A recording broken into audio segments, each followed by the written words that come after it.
professor Edilson, seu professor de filosofia. Chegamos à última aula do nosso módulo.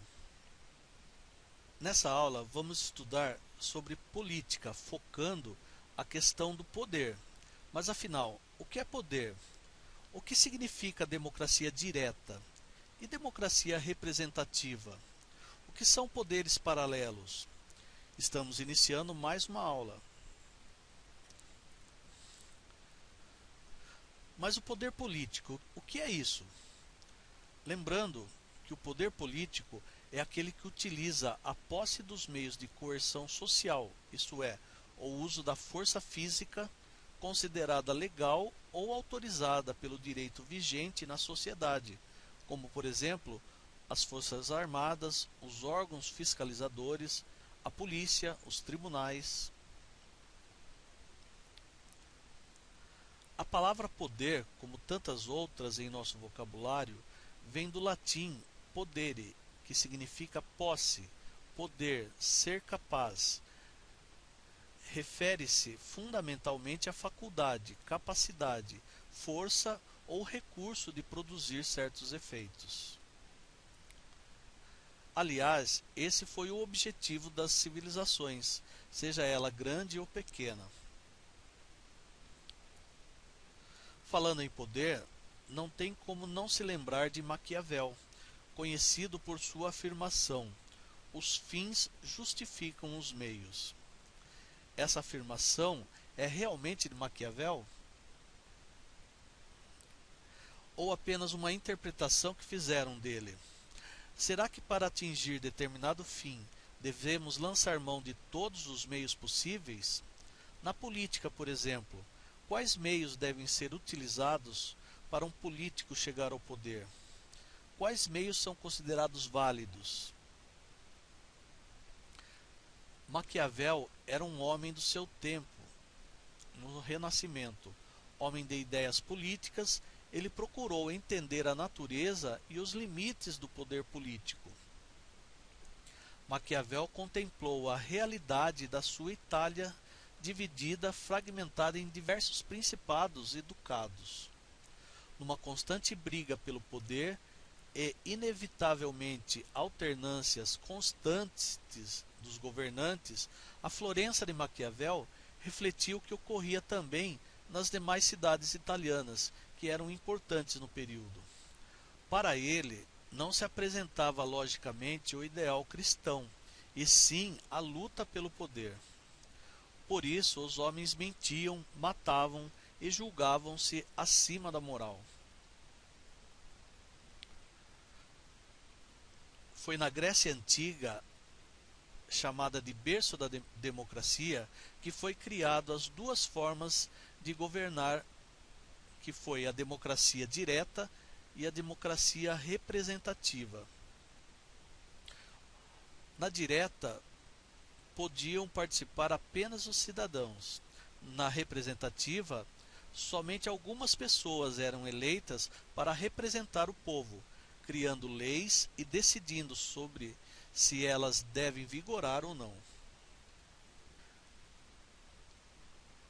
A democracia direta já pode ser vista como um tipo de sistema onde os cidadãos discutem e votam diretamente as principais questões de seu interesse. Na Grécia Antiga, as assembleias populares reuniam a população das cidades-estados democráticas na ágora, local onde as leis e principais decisões eram discutidas e resolvidas. Vale lembrar que nos moldes gregos, o exercício de opinião política estava restrito a uma parcela específica da população. Na medida em que a população crescia e a organização social se tornava cada vez mais complexa, o sistema de democracia direta se mostrava inviável. Afinal de contas, como seria possível contabilizar o voto de toda a população numerosa na medida em que as questões a serem decididas não poderiam estar sujeitas ao registro do voto de cada um dos indivíduos?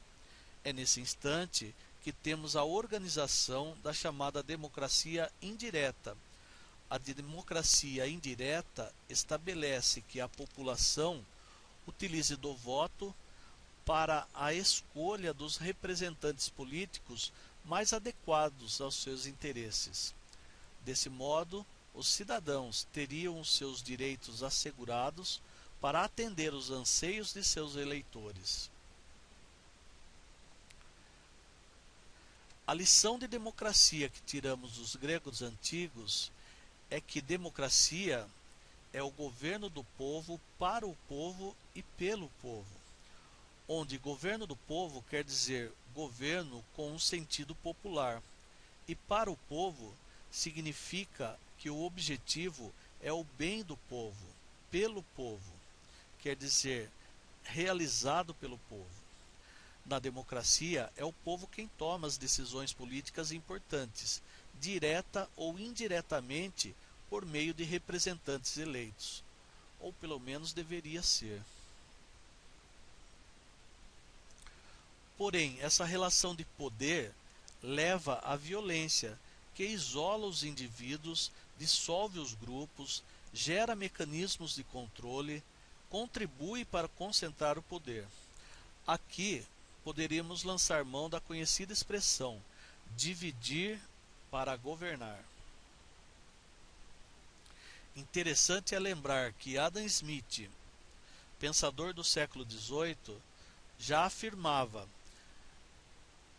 a ideia de que o Estado deve educar, com poucos gastos, a população em geral, pois um povo instruído e ordeiro obedece aos seus legítimos superiores e não é presa fácil de ilusões e superstições que dão origem a terríveis desordens.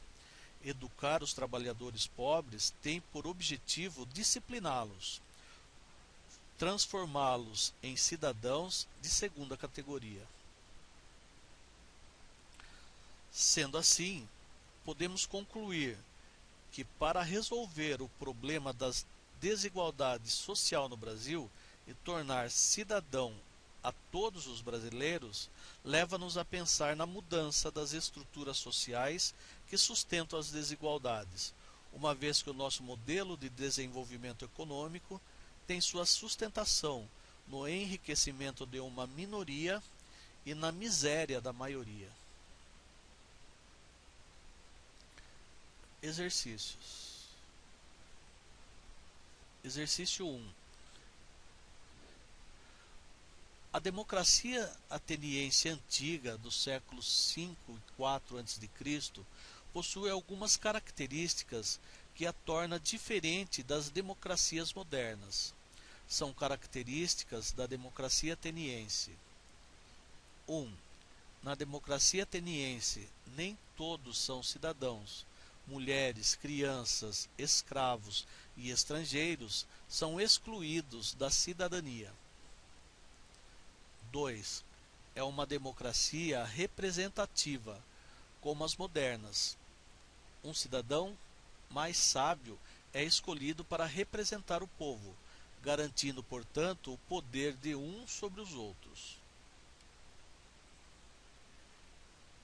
É uma democracia direta ou participativa, e não uma democracia representativa, como as modernas. Na democracia ateniense, os cidadãos participam diretamente das discussões e da tomada de decisões pelo voto. 4. A democracia ateniense não exclui da política a ideia de competência ou de tecnocracia. Em política, uns são os mais sábios e competentes que outros, que seriam cidadãos comuns, e aqueles devendo exercer o poder sobre estes. A. As assertivas 3 e 4 são corretas. B. As assertivas 1 e 3 são corretas. C. As assertivas 1, 2 e 4 são corretas. D. As assertivas 1 e 2 são corretas. E. As assertivas 2, 3 e 4 estão corretas. Resposta correta, alternativa B. A democracia ateniense foi marcada pela exclusão da grande maioria da população, já que somente os homens nascidos em Atenas, maiores de 18 anos e que podiam ter voz na arena política, tinham direito ao voto. Além disso, vemos que nesse tipo de democracia, os cidadãos decidiam diretamente pelo estabelecimento das leis, não elegendo representantes que tomassem tal ação em seu lugar. Exercício 2. O ato de um grupo de pessoas serem eleitos por meio de um regime de votação, onde os cidadãos escolhem a melhor pessoa de acordo com as suas necessidades para governar alguma instância política, é denominado de A. Democracia direta. B. Democracia governamental. C. Democracia popular. D. Democracia representativa. E. Oligarquia. Resposta correta, alternativa D. Democracia representativa.